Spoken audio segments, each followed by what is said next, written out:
welcome to the Environmental Psychology Groningen Podcast.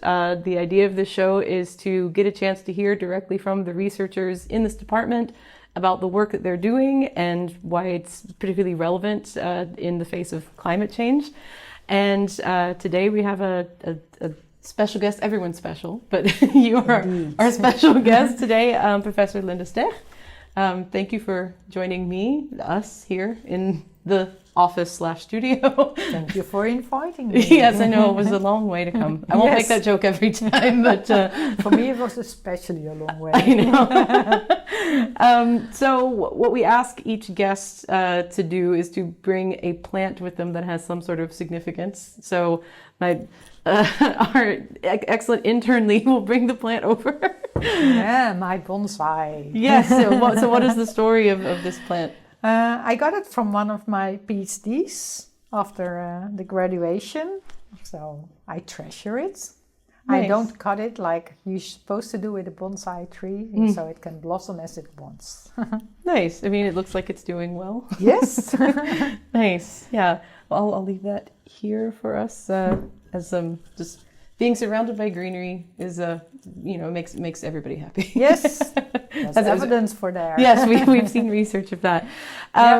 So I wanted to invite you onto the show to explain what environmental psychology is, because the episodes that we've been recording up until now have been with postdocs and PhD candidates about their specific field and their topic within this broader field. But I thought you would be a good person who could explain what is this topic and what is the significance of it. Yeah, well, the definition that's commonly used is that environmental psychology studies the transaction between people and the environment. So at the one hand, it studies how environmental conditions affect our behavior and well-being, like plants or being in a park or in nature, makes us feel better, enhances our health.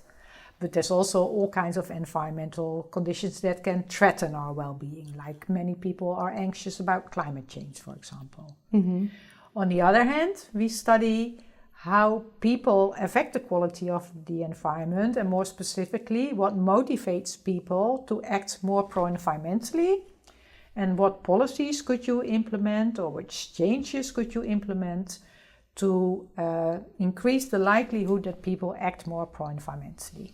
Yeah, and environment means the natural world, but also sort of the lived environment of a city, for example. Very good question. The environment is broadly defined, so it's a natural environment, built environment, but also the social environment. And within this field, it's been established for a while, but there is more of a sense of urgency for some of the research in light of climate change in particular. So what is the role of environmental psychology and the research that is happening here to trying to facilitate a more sustainable society or oversee a more sustainable transition for the planet? Yeah, well, it's more and more acknowledged that we know climate change is happening, right? We know what the consequences will be if climate change is increasing, if the global temperatures are increasing.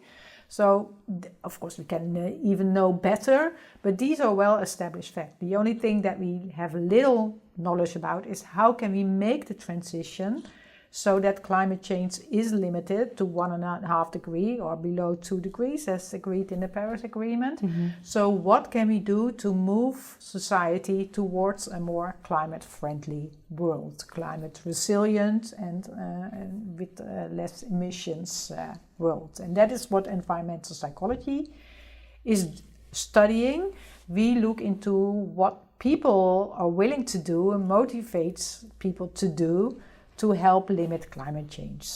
Yeah. So it plays a critical role in climate science. And this is more and more acknowledged because IPCC is releasing reports advising governments about climate change, mitigation, so reducing it as well as adaptation, making sure that we can deal with it without affecting our health or well-being in a too negative way. Mm-hmm. The IPCC is now having more and more social scientists in their authorship team. Including yourself at one point. Yeah.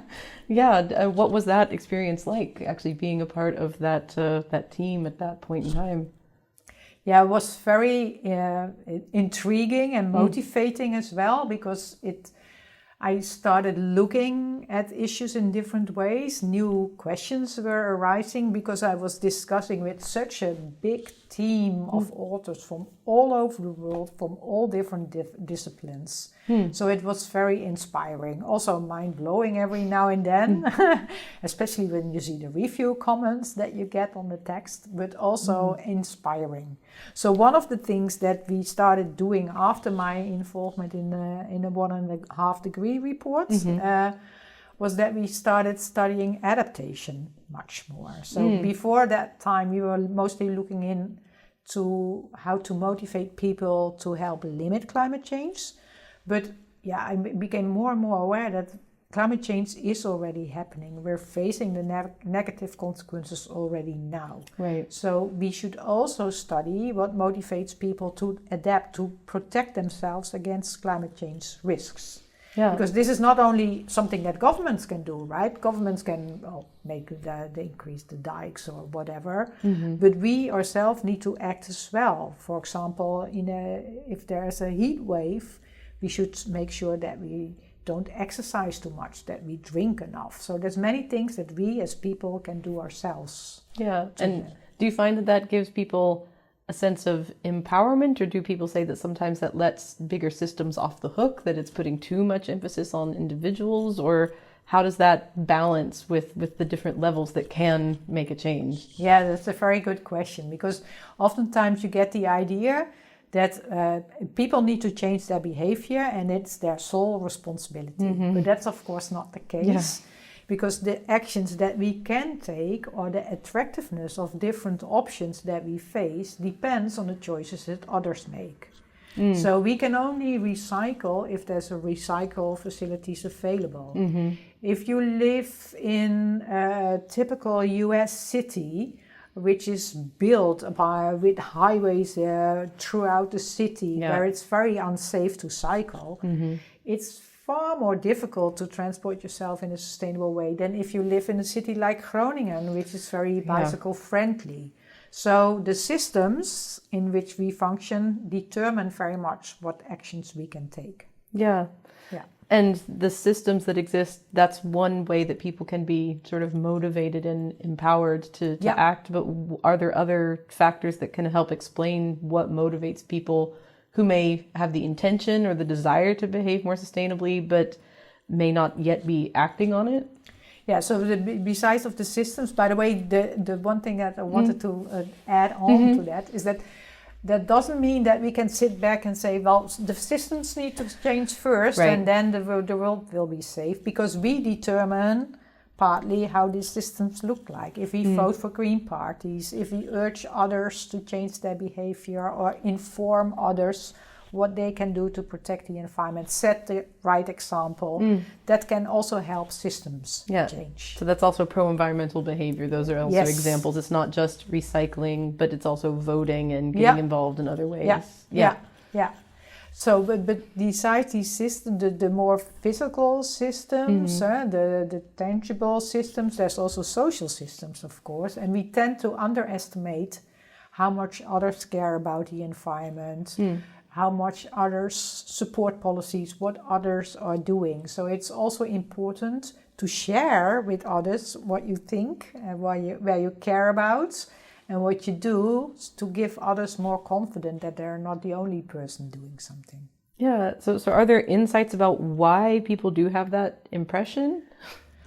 No, I can come up with some hypotheses that we can test. I think for future research. But I think one of the things is that what you read on social media or in the regular media is often the negative, the many things that don't happen, or the people that are opposed to something, because opponents are more loud in the debate, so you're more likely to protest anti-something than pro-something, right? But it is also that the media likes to communicate the negative news because negative news sells better. Yeah, if it's an exception, that's what makes it newsworthy. If things are just going the way they're supposed to, then why would you write a story about it? Exactly, and then you don't click through the other social media sites, right? So it is also a matter of what people come across. So they are more likely to hear the negative than the positive. Yeah, and so talking about it in your own social circle has been found to normalize it, but that, like other social issues, can be a bit tricky to navigate sometimes, but it does make a difference. Is that what research has found? Or it does make a difference, but it matters how you communicate it, right? And I heard a talk by a woman who is taking a leadership role, demonstrating that I think her thing is zero waste. And she also, in a talk, she reflected upon how she communicates this with others. And what she was saying is that the best way to do it is to set an example, because otherwise people might think you're telling them off or you're lecturing in some way, pointing your fingers, and then people might show reactance. So that is less effective. So it's more demonstrating how you can do things instead of not taking a person seriously or saying someone is not doing the morally right, because then people are more likely to come up with responses to defend their self-image. Yeah, that makes sense. So have there been many insights from the research that you've done or has happened within our group or in the field about the extent to which people are just intrinsically motivated to do things that are more pro-environmental? Yeah, that's a very nice question. Indeed. Many assume that people are merely egoistic, so they do things because it has many benefits and low cost for them personally. And we found in our research, and not only we as a group, but we as a community, that many people really care about the environment or worried about climate change, for example, or other environmental problems. And the more they do so, the more likely they are to act pro-environmentally. And that means that the motivation comes from within. They don't do it because they get a financial reward or that they're punished or that it's prohibited or something. They do so because they really care about the environment.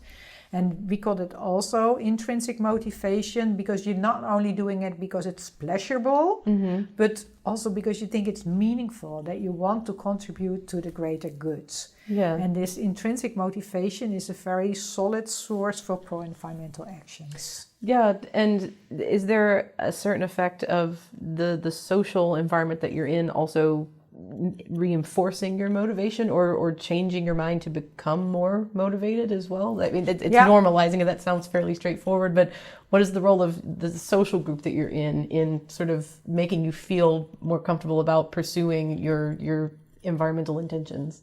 Yeah, the social environment can foster your intrinsic motivation. So, for example, if you work in a company, we found in our research, in a company that strongly endorses corporate environmental responsibility, which means that they have the mission to reduce their environmental impact and implemented strategies to actually make this happen. If you're working in a company that cares about the environment and expresses this as a clear goal, then you are also more likely to be intrinsically motivated to act pro-environmentally at work, for example. So being in a group that cares about the environment might motivate you to do more for the environment as well. And we not only found this for companies, but also, for example, for being a member of a local sustainability initiative. Yeah. And within the work environment, does that mean like working at an environmentally focused company that's making eco-friendly products, or does that mean that there are different receptacles to recycle on the work floor, or what does that mean to be an employer that sort of embodies environmental values so that their employees see, oh, this is something that matters?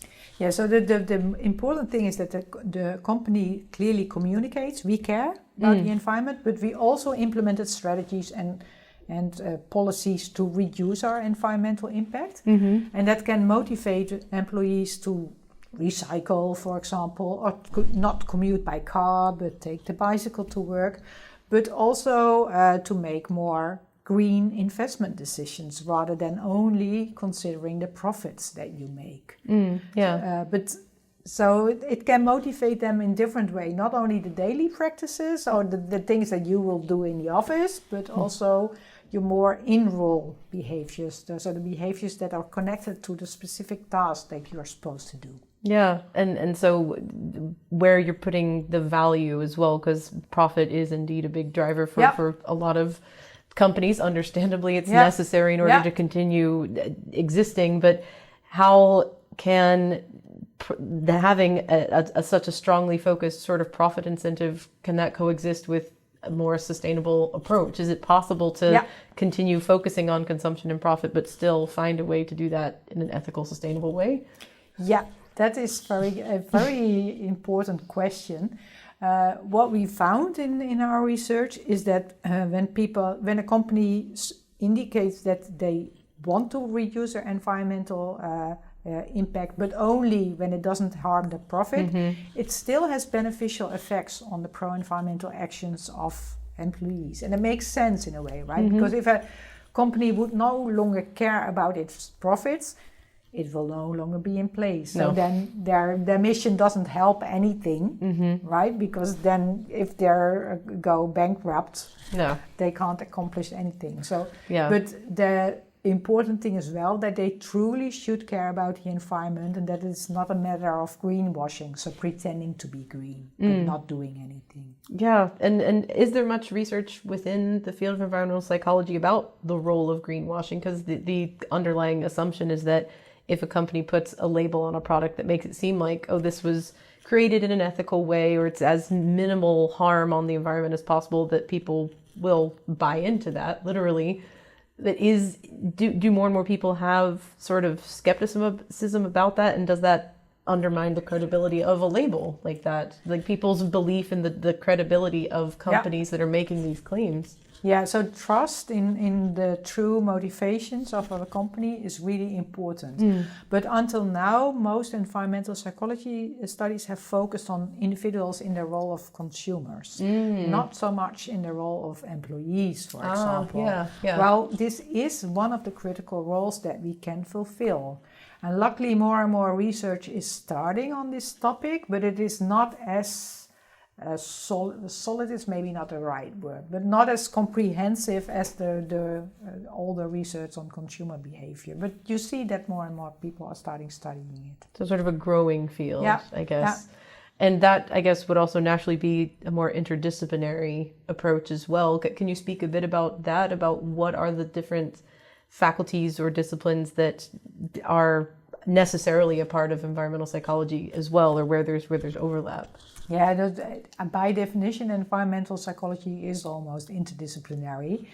Because, suppose if you want to reduce the environmental impact, you need to understand the environmental impact of behavior. That is not our expertise. So we work with environmental scientists who can identify or assess the environmental impact associated with different types of behaviors. But we also work with economists, for example. So if you want to, pricing policies can be one way to promote pro-environmental change in behavior as well, subsidies or taxes. And in collaboration with economists, you get a more comprehensive view of how these things are working. For one of my colleagues, Goda, which you will interview as well, is working with lawyers into seeing how you can best organize public participation processes, because that has legal aspects. But you also need to consider what motivates people and enables people to participate. So connecting the law with psychology can also be beneficial. But these are just some examples where truly you can see that interdisciplinary work has benefits. Yeah. And I was also curious about the role of pro-environmental behavior in terms of our well-being? You were already saying that for companies that profit is not the only thing that they are benefiting from, or that employees are not only benefiting from that. There's other measures of profit or value, and well-being is a form of that. Yeah. So what is the significance of pro-environmental behavior and doing things that are more ecologically friendly for your personal sense of well-being?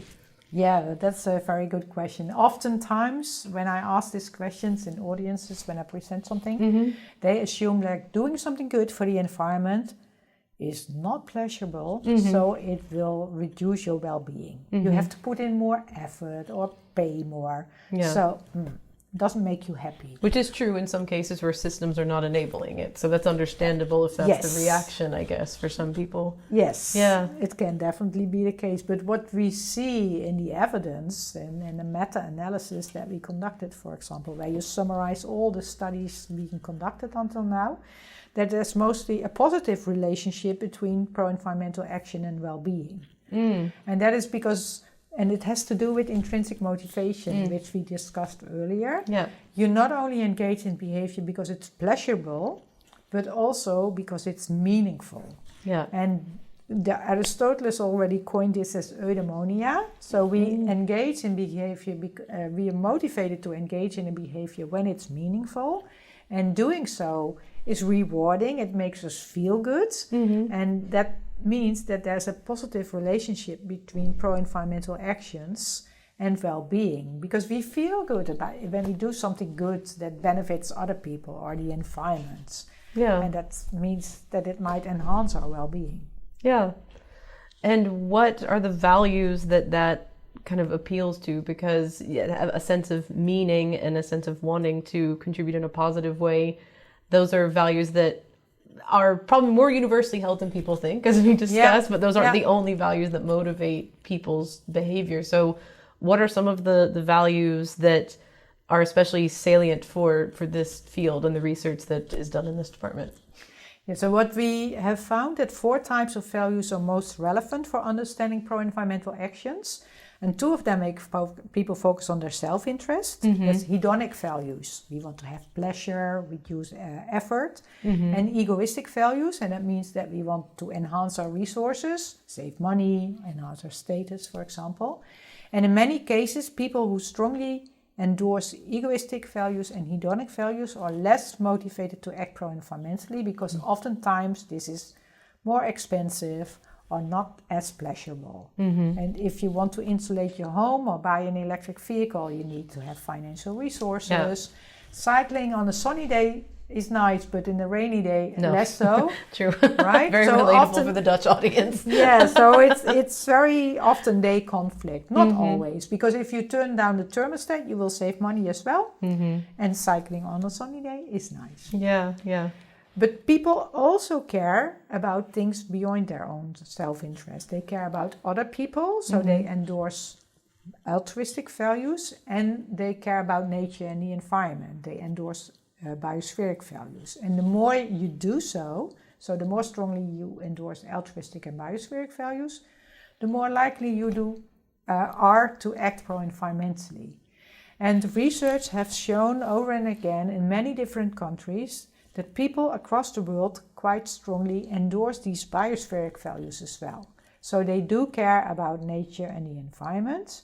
And this is not only cheap talk, because then you would not see that it relates to behavior, right? But what we also see in many different countries and cultures, that the more strongly people care about nature and the environment, the more likely they are to act pro-environmentally. But not always, because then the systems are back into our conversation. Because if it's really unattractive, very expensive, or not feasible to act pro-environmentally, even those with strong biospheric values will not do so. Yeah, true. So, as you said, there is more support than most people may sort of assume, and research has shown that, and that support also often translates into actions for people. But is there support for things sort of from a top-down approach, like governmental policies that are encouraging or facilitating or requiring people to behave in a more pro-environmental way? Yes, there is. And that's also, that level of support is higher than many people assume. I actually already found it in my PhD thesis. Oh, wow. But there was a recent study in the US that showed the same, that people systematically underestimate popular support for policies. And then not only the policies that would benefit you, like subsidizing, but also policies that restrict people's life. And just today a report was launched by the Social and Cultural Planning Office in the Netherlands. The official English name has changed. What is it again? But well, they launched a report also showing that many people are open to changing their lifestyles to limit climate change. Yeah, but is that then translating to them taking the action or just being willing to do so?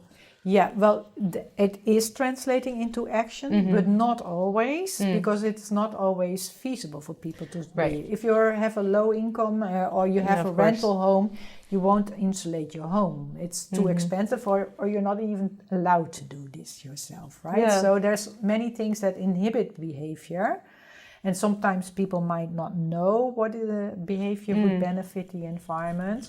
So there are barriers that we need to address. So that pro-environmental actions become more feasible and attractive.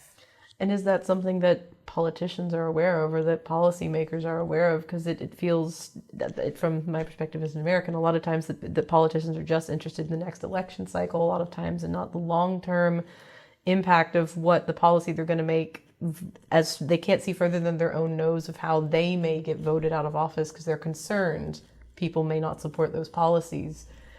How does that sort of short-term thinking play a role in trying to get that message across to politicians? Are they aware that there's more support than they may realize? Now, whenever I asked it in my talks to policymakers or industry people, they underestimate it. For example, I often ask them, what percentage of European people, or people from Europe, all over Europe, representative samples, believe climate change is happening or believe it is caused by human behavior.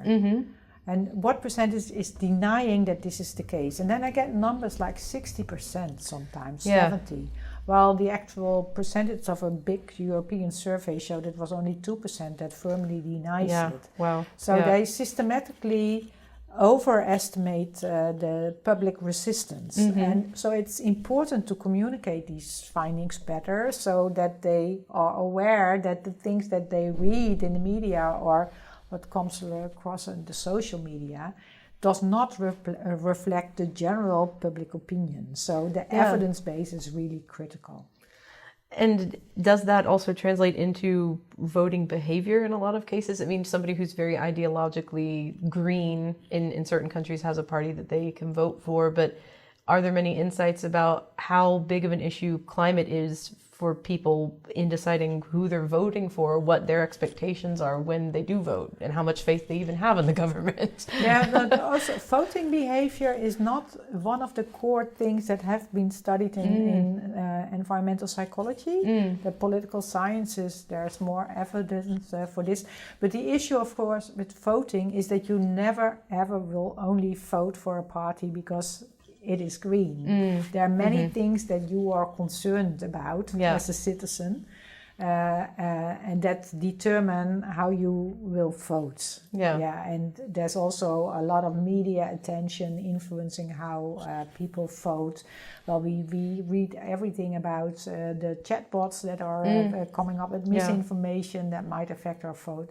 That's not my expertise at all, but but it is an important topic because how you vote will affect the likelihood that green policies will be implemented. Right. So it's surely something that we should consider in our field as well. Yeah, and as you said, most people aren't single issue voters, and if they are single issue, climate's not usually the single one, but there's different values that come into play when you're deciding who you vote for. And I also wanted to ask a little bit more about, you talked about adaptation and how that is sort of finally or maybe gradually becoming a more and more accepted necessity within the approach that we're taking to dealing with climate change. So what sort of role is there for environmental psychology within adaptation and trying to help people realize that they need to adapt and feeling that they can and that it'll make some kind of difference for themselves? Yeah, there's a clear role for environmental psychology because adaptation is not only the responsibility of policymakers. You can't trust that the policymakers will make sure that your home will never be flooded, for example, or that you will not be hurt at all when a heat wave is happening, because many things are within our control. So we can also take action to reduce the likelihood that we are hurt or affected by negative climate impacts like extreme weather events. So you can make sure that you're informed whether your house is likely to be flooded when there's heavy rainfall or something. But you can also make sure that if you are in a flood-prone area, that you put your furniture at places where it won't be affected too much, or that you don't have wooden floors, for example, but rather have tiles. If there's a heat wave, make sure that you drink enough, or that you don't exercise in the middle of the day when the heat is most extreme. So there's many things that we as individuals can do also to protect ourselves against climate change risks.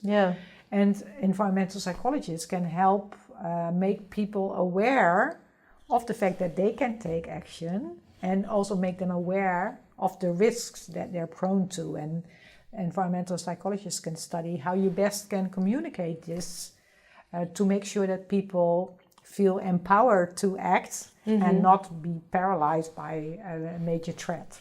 Yeah, and I think that is something that is in the broader conversation about climate anxiety, and we'll be speaking with Anne van Valkenhout about that as well. Yeah, you should. She has the expert. Yeah, she has a lot of good things to say about it.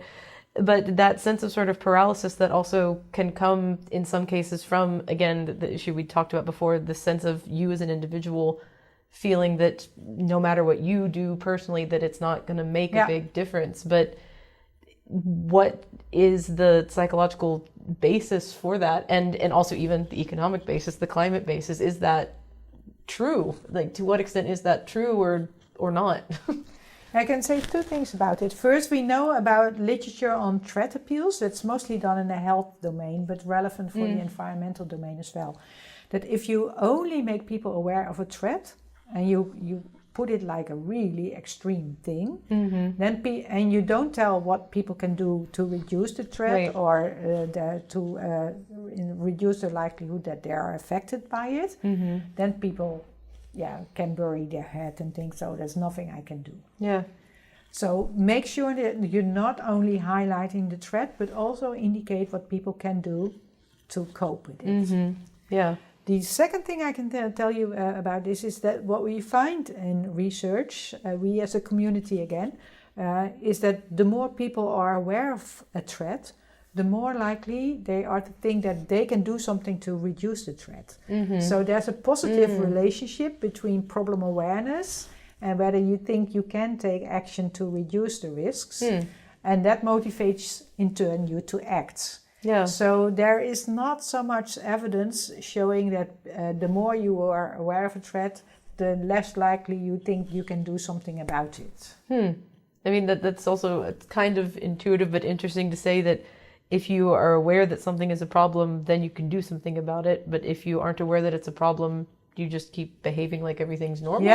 But maybe also that you never thought about looking for opportunities to reduce it, because you don't see any threats. So why should you invest time in looking into ways to deal with it?